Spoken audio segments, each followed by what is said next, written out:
संबल के ऐतिहासिक मंदिर का विश्लेषण, यानी संबल के इतिहास का विश्लेषण। साल 1978 आता है, संबल में सबसे बड़ा दंगा हुआ और मंदिर बंद कर दिया गया।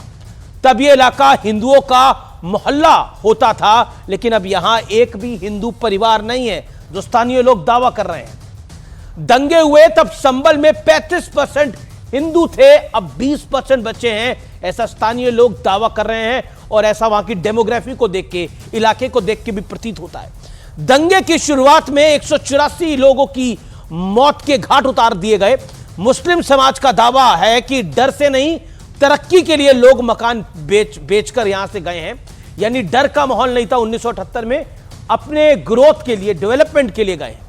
अयोध्या में राम मंदिर का ताला खुला, दूसरे समुदाय के लोग सड़क पर उतरे। यह 1982 में हुआ, साल 1982। अब साल ध्यान रखिए। कारोबारी हरिशंकर रस्तोगी, जो कि जाने माने कारोबारी थे वहां के, उनकी हत्या कर दी गई। साल 1986 आता है, 1982 के बाद 8 मार्च को शिवरात्रि की शोभा यात्रा निकलती है। अफवाह उड़ी कि हरिहर मंदिर में इसका जल चढ़ेगा। उस अफवाह के बाद वहां फिर दंगे और हिंसा होती है और वो और भड़क जाता है और 4 लोगों की मौत हो जाती है। फिर आता है साल 1992। यह महत्वपूर्ण साल था। 6 दिसंबर को अयोध्या में विवादित ढांचे को गिरा दिया जाता है कार सेवकों द्वारा। मुस्लिम समुदाय के 20,000 लोग नकासा तिराहे पर जुट जाते हैं और फिर भीड़ ने पुलिस पर हमला किया। पुलिस के जवाबी एक्शन में 2 लोग मारे जाते हैं और पूरी हिंसा में 5 लोग मारे जाते हैं।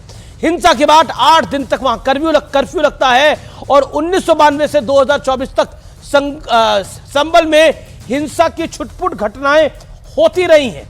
और 2024 में ये जो वारदात हुई है, ये बड़ी वारदात हुई है। 24 नवंबर को जामा मस्जिद के सर्वे के दौरान भारी हिंसा हुई और हिंसा में 4 लोगों की मौत हुई। पथराव में 20 से ज्यादा लोग घायल हो गए।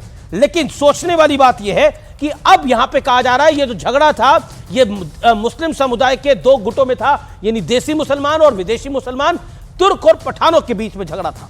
लेकिन आज का बड़ा सवाल क्या है? क्या वोट बैंक की राजनीति के चलते संबल में हिंदू आस्था को रौंदा गया है? लगातार पिछले 40 साल से, 1978 की मैं बात कर रहा हूं, जब सबसे बड़ा दंगा हुआ था और उसके बाद से इस मंदिर को बंद कर दिया गया था, जहां से अब खंडित मूर्तियां निकल रही हैं, बजरंगबली निकले हैं, शिवलिंग निकले हैं।